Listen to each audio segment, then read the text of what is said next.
함께 사도신경으로 우리 신앙을 고백하겠습니다. 전능하사 천지를 만드신 하나님 아버지를 내가 믿사오며 그 외아들 우리 주 예수 그리스도를 믿사오니 이는 성령으로 잉태하사 동정녀 마리아에게 나시고 본디오 빌라도에게 고난을 받으사 십자가에 못 박혀 죽으시고 장사한 지 사흘 만에 죽은 자 가운데서 다시 살아나시며 하늘에 오르사 전능하신 하나님 우편에 앉아 계시다가 저리로서 산자와 죽은 자를 심판하러 오시리라. 성령을 믿사오며 거룩한 공예와 성도가 서로 교통하는 것과 죄를 사하여 주시는 것과 몸이 다시 사는 것과 영원히 사는 것을 믿사옵나이다. 아멘. 함께 부르실 찬송 86장입니다.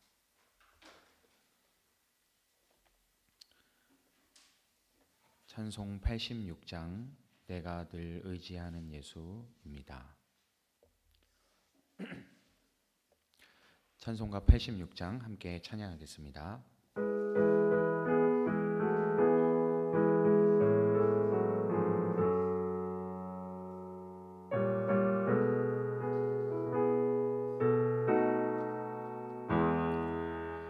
내가 늘 의지하는 예수 나의 상처 입은 심령을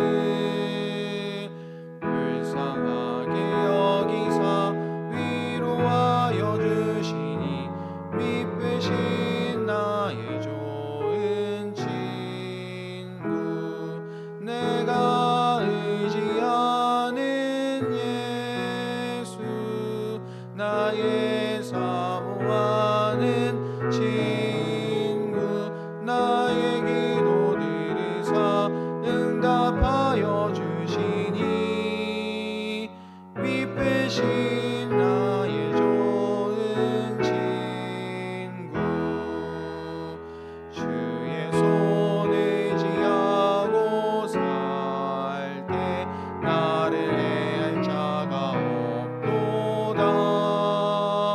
주님 나의 마음을 크게 위로하시니 미쁘신 저의 좋은 친구 내가 의지하는 예수 나의 사모하는 친구 나의 기도 들으사 응답하여 주시니 미쁘신 나의 좋은 친구 내가 요단강으로 가며 마음이 두려워서 떨 때도 주가 인도하시니 어찌 두려워하랴 미쁘신 나의 좋은 친구 내가 의지하는 예수 나의 사모하는 친구 나의 기도 들으사 응답하여 주시니 미쁘신 나의 좋은 친구 이웃 천국에 올라가서 모든 성도들과 다 함께 우리들을 구하신 주를 찬양하리라 미쁘신 나의 좋은 친구 내가 의지하는 예수 나의 사모하는 친구 나의 기도 들으사 응답하여 주시니 미쁘신 나의 좋은 친구 아멘. 함께 말씀 보도록 하겠습니다. 오늘 우리에게 주시는 하나님의 말씀은 구약성경 욥기 20장 27절부터 29절까지의 말씀입니다. 구약성경 707페이지 욥기 20장 27절부터 29절까지의 말씀 함께 읽겠습니다. 하늘이 그의 죄악을 밝히 드러내며 땅이 그를 고발할 것이다. 하나님이 진노하시는 날에 그 집의 모든 재산이 홍수에 쓸려가듯 다 쓸려갈 것이다. 이것이 악한 사람이 하나님께 받을 몫이며 하나님이 그의 것으로 정해주신 유산이 될 것이다. 아멘. 할렐루야. 오늘도 새벽을 깨워 주님의 전에 나오신 모든 성도님들을 주님의 이름으로 축복하고 환영합니다. 오늘도 성령 하나님의 인도하심을 따라 성령 충만한 삶을 살아갈 수 있게 되기를 소망합니다. 오늘 말씀은 참 어려운 말씀이다라는 생각이 많이 들었습니다. 말씀 자체는 아멘이죠. 우리가 지금 27절부터 29절을 읽었는데 꼭 27절부터 29절뿐만이 아니라 이 욥기 20장 자체가 정말 우리가 딱 여기를 떼놓고 읽었을 때는 아멘이라고 이렇게 반응할 만한 그런 말씀이긴 합니다. 정말 틀린 말이 하나도 없는 말씀이죠. 실제로 하나님은 공의의 하나님이십니다. 행악자를 반드시 보응한다라는 것을 우리도 또한 믿고 있죠. 그리고 그 사건이 실제로 일어났다라는 것도 우리가 알고 있습니다. 어디서 어떻게 일어났냐면 십자가에서 예수님께서 세상의 모든 죄를 다 짊어지신 그 사건이 실제로 일어나게 되었죠. 그래서 저는 오늘 찬송이 참 위로가 되었고 이 86장을 우리가 함께 불렀는데 이 말씀보다도 오히려 이 찬송을 나눴으면 좋겠다 싶을 정도로 이 찬송이 오히려 큰 위로가 되는 것을 느끼게 되었습니다. 참 기가 막힌 찬송이죠. 어쨌든 20장 이 소발의 말 전체가 오늘 우리가 읽은 27절부터 29절의 이 맥락 가운데 있다라는 것을 우리가 볼 수 있고 틀린 말이 아니라는 것 또한 우리가 알 수 있고 그리고 또한 아멘이기는 하지만 이 욥에게 과연 이 이야기를 할 말인가라는 생각은 우리가 좀 더 해보아야 되겠죠. 또한 욥에게 필요한 말도 아니라는 것도 우리가 생각해 볼 수 있습니다. 욥에게 지금 필요한 것은 오히려 이 86장 우리가 부른 찬송이 더 욥에게 필요한 말이 아닐까라는 생각을 해보게 됩니다. 그래서 우리는 오늘 이 본문을 통해서 오히려 반대로 인간의 생각과 시선이 얼마나 한계가 큰지 그리고 얼마나 제한적인지 하는 것을 생각해보고 또 그와는 반대로 하나님의 사랑과 은혜는 얼마나 크고 깊은지를 함께 나누고자 합니다. 먼저 첫 번째로 이 소발의 주장과 이 인간적인 한계에 대해서 우리가 생각해 볼 수 있습니다. 소발은 욥의 고난을 보면서 지금 아주 단정적으로 이야기하는 것을 볼 수 있죠. 지금 소발이 하는 이야기를 통해서 본다면 욥이 악인이라고 이렇게 단정 짓고 있다라는 것을 볼 수 있습니다. 그리고 욥이 무언가 악한 일을 했기 때문에 하나님께서 그를 심판하셨다라고 이렇게 확신하고 있다라는 것을 우리가 볼 수 있습니다. 제가 웬만하면 이 말씀을 좀 합독하고 그러는데 좀 속상해서 제가 빠르게 읽도록 하겠습니다. 하늘이 그의 죄악을 밝히 드러내며 땅이 그를 고발할 것이다 라고 27절에서 그렇게 이야기하고 있죠. 그리고 얼마나 이렇게 확신을 가지고 이야기하고 있는지 28절이 그를 뒷받침한다라는 것도 우리가 생각해 볼 수 있습니다. 실제로 욥이 모든 재산을 다 잃었다라는 것을 우리가 생각해 봤을 때 지금 욥이 악한 일을 했기 때문에 이런 결과가 생기게 되었다라는 이야기를 소발이 하고 있는 것이죠. 그래서 이렇게 욥의 고난이 곧 하나님의 심판이다라는 해석을 그리고 그런 강력한 주장을 펼치고 있는 것입니다. 그것도 지금 두 번째 발언을 하면서까지도 이렇게 물러서지 않고 내 주장이 맞다, 내 생각이 분명히 맞다, 내 경험으로 보건대 그리고 또한 내가 아는 하나님의 그 성품으로 보건대 이런 일이 지금 너가 잘못했기 때문에 일어난 것이 아니냐라는 것을 강력하게 이야기하고 있는 것입니다. 이 단정적인 말 속에서 우리는 오히려 인간의 한계를 발견하게 됩니다. 소발은 하나님의 뜻을 완전히 이해하지 못하고 있었죠. 자신의 논리와 경험을 바탕으로 지금 욥을 정죄하고 있다라는 것을 볼 수 있습니다. 이 욥의 고난을 단순한 인과응보의 결과로 해석하고 있는 것이죠. 그 안에 하나님의 섭리라는 것은 찾아볼 수가 없습니다. 이 야고보 사도가 이것을 정확하게 또 지적하고 있다라는 것을 야고보서를 통해서 우리가 생각해 볼 수 있습니다. 야고보서 4장 12절의 말씀을 보면 율법을 제정하신 분과 심판하시는 분은 한 분이십니다. 그는 구원하실 수도 있고 멸망시키실 수도 있습니다. 도대체 그대가 누구이기에 이웃을 심판합니까? 라고 야고보 사도가 지적하는 것을 볼 수 있습니다. 그리고 또 이어지는 14절의 말씀을 보면 여러분은 내일 일을 알지 못합니다. 여러분의 생명이 무엇입니까? 여러분은 잠깐 나타났다가 사라져버리는 안개에 지나지 않습니다. 라고 이렇게 인간의 유한함과 그리고 한계에 대해서 지적하고 있는 것을 볼 수 있습니다. 우리도 종종 이렇게 소발과 같은 실수를 할 때가 있다라는 것을 생각해 볼 수 있는데, 우리는 타인의 고난을 바라볼 때 쉽게 그것에 대해서 판단하고 하나님께서 왜 이런 일을 주셨겠느냐, 이렇게 좀 단정적으로 생각하려 할 때가 많이 있다라는 것이죠.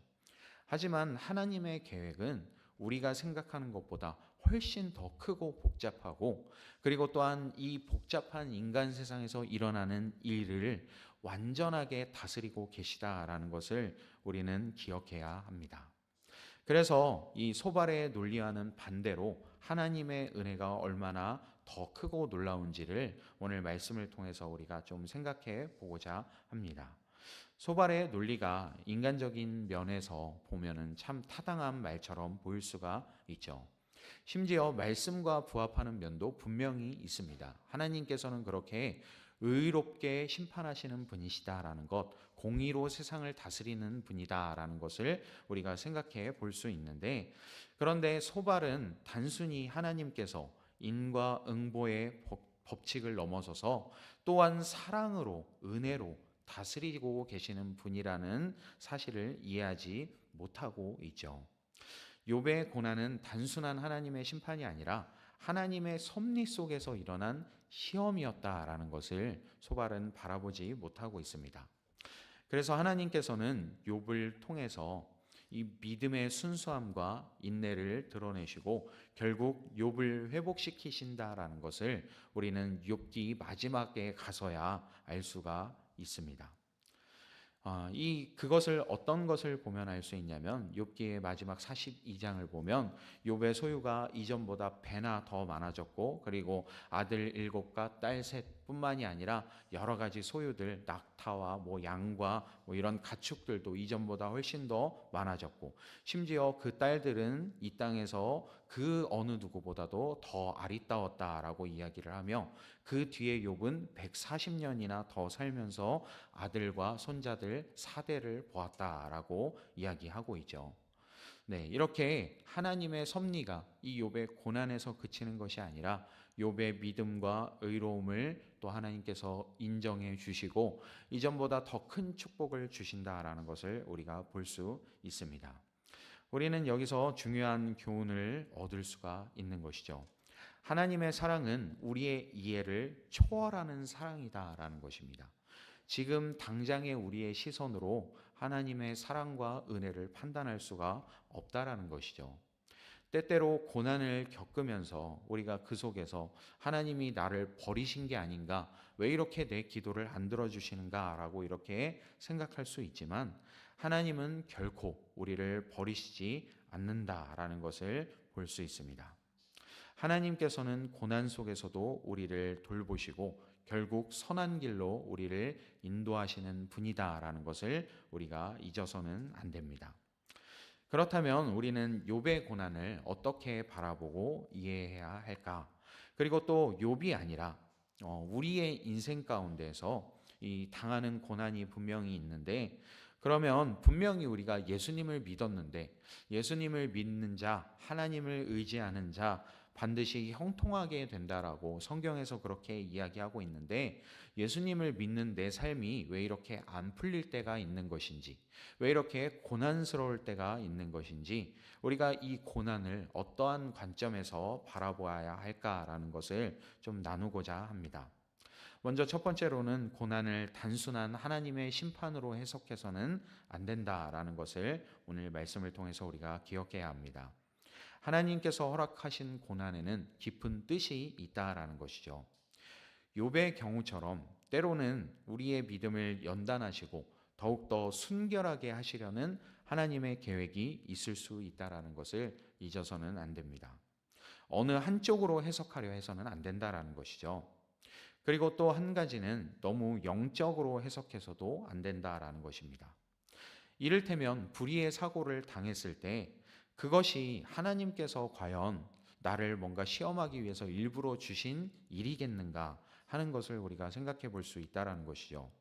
사고를 당했다라는 것, 세상이 불완전하고 또 악하기 때문에 일어날 수 있는 일이지, 그것이 뭐 굳이 하나님께서 나를 시험하기 위해서 그 사고를 나에게 당하게 했다라는 것이 아니라는 것이죠. 내가 아닌 다른 누군가에게도 일어날 수 있는 것이 그러한 사고라는 것입니다. 그렇기 때문에 우리가 그런 불의한 일을 당했을 때에 왜 하나님 나를 치십니까? 하는 이런 자꾸 영적인 것으로 그것을 해석하려 해서는 안 된다라는 것이죠. 그리고 또한 우리가 하나님의 사랑을 신뢰하고 기억해야 한다라는 것을 오늘 말씀을 통해서도 기억해야 합니다. 하나님은 결코 우리를 버리시는 분이 아니시라는 것이죠. 그래서 히브리서 13장 5절의 말씀을 보면 내가 결코 너를 떠나지도 않고 버리지도 않겠다 하신 이 말씀을 기억해야 합니다. 이 약속을 붙들면서 하나님께서는 어떤 순간에도 나를 놓지 않으시는 분이시다라는 이 믿음을 우리가 가져야 될 필요가 있다라는 것이죠.